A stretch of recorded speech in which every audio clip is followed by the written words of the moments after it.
ধর্মতলামুখী তৃণমূলের কর্মী সমর্থকেরা বাড়ছে ভিড়। কোর্টের নির্দেশ মেনে ৯টার মধ্যে মিছিলে রাশ টানা যাবে। ধর্মতলায় প্রতি বছরের মতো এবছরেও ২১ জুলাইয়ের মঞ্চ প্রস্তুত করা হয়েছে। সপ্তাহের প্রথম দিনে রাস্তায় যাতে যানজট তৈরি না হয় তা নিশ্চিত করতে বলেছে কলকাতা হাইকোর্ট। পুলিশ সেই অনুযায়ী যান চলাচল নিয়ন্ত্রণের ব্যবস্থা করেছে। ২০২৬ সালের বিধানসভা নির্বাচনের আগে তৃণমূলের শেষ ২১ জুলাই উদযাপন করা হচ্ছে সোমবার। ধর্মতলায় প্রতি বছরের মতো এবছরেও মঞ্চ প্রস্তুত করা হয়েছে। মুখ্যমন্ত্রী মমতা বন্দ্যোপাধ্যায়, তৃণমূলের সর্বভারতীয় সাধারণ সম্পাদক অভিষেক বন্দ্যোপাধ্যায় এবং দলের অন্য শীর্ষ নেতারা এই সভায় থাকবেন।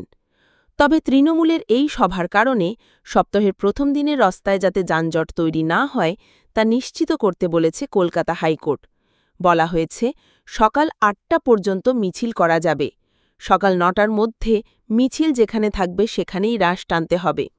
পুলিশকে নিশ্চিত করতে হবে যাতে সকাল ৯টা থেকে বেলা ১১টা পর্যন্ত শহরে কোনো যানজট না হয়। আদালতের নির্দেশ মেনে পুলিশ যান নিয়ন্ত্রণের ব্যবস্থা করেছে মধ্য কলকাতার একাধিক রাস্তায়। বিকল্প রুটও বলে দেওয়া হয়েছে।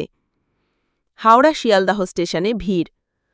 হাওড়া এবং শিয়ালদহ স্টেশনে সোমবার সকাল থেকে তৃণমূল সমর্থকেরা ভিড়। বিভিন্ন জেলা থেকে তারা ট্রেনে কলকাতায় পৌঁছচ্ছেন। তৃণমূলের ফ্লেক্স পোস্টারে ছেয়ে গিয়েছে রাস্তাঘাট।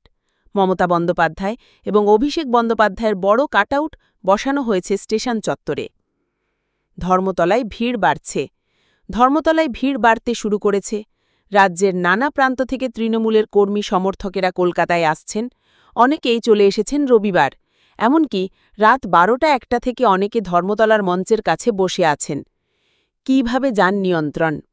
লালমাজারের বিজ্ঞপ্তিতে বলা হয়েছে, ২১ জুলাই ভোর ৪টা থেকে রাত ৯টা পর্যন্ত বেশ কিছু রাস্তায় যাত্রীবাহী যান চলাচল নিয়ন্ত্রিত করা হবে।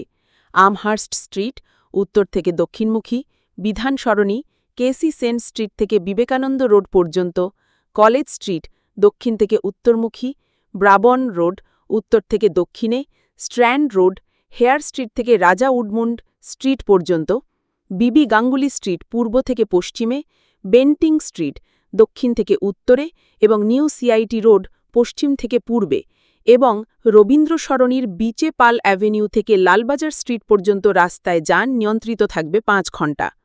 আদালতের নির্দেশ, সকাল ৮টা পর্যন্ত মিছিল করা যাবে। সকাল ৯টার মধ্যে মিছিল যেখানে থাকবে সেখানেই রাশ টানতে হবে। পুলিশকে নিশ্চিত করতে হবে যাতে সকাল ৯টা থেকে বেলা ১১টা পর্যন্ত শহরে কোনো যানজট না হয়। বিচারপতি তীর্থঙ্কর ঘোষের নির্দেশ, কলকাতা হাইকোর্ট যাওয়ার রাস্তা মধ্য কলকাতা এবং তার আশপাশের ৫ কিলোমিটার এলাকায় কোনো যানজট যাতে না হয় কলকাতা পুলিশের কমিশনারকে তা নিশ্চিত করতে হবে। কলকাতা পুলিশের অধীনে থাকা এলাকার জন্য এই নির্দেশ। বেলা ১১টার পরে আবার স্বাভাবিক গতিতে এগোবে কর্মসূচি। ধর্মতলামুখী তৃণমূল। ২১ জুলাইয়ের সভায় যোগ দিতে দলে দলে ধর্মতলামুখী তৃণমূলের কর্মী সমর্থকেরা। সোমবার সকাল থেকে শুরু হয়েছে তৎপরতা। রাস্তাঘাটে ইতিউতি ভিড় চোখে পড়ছে।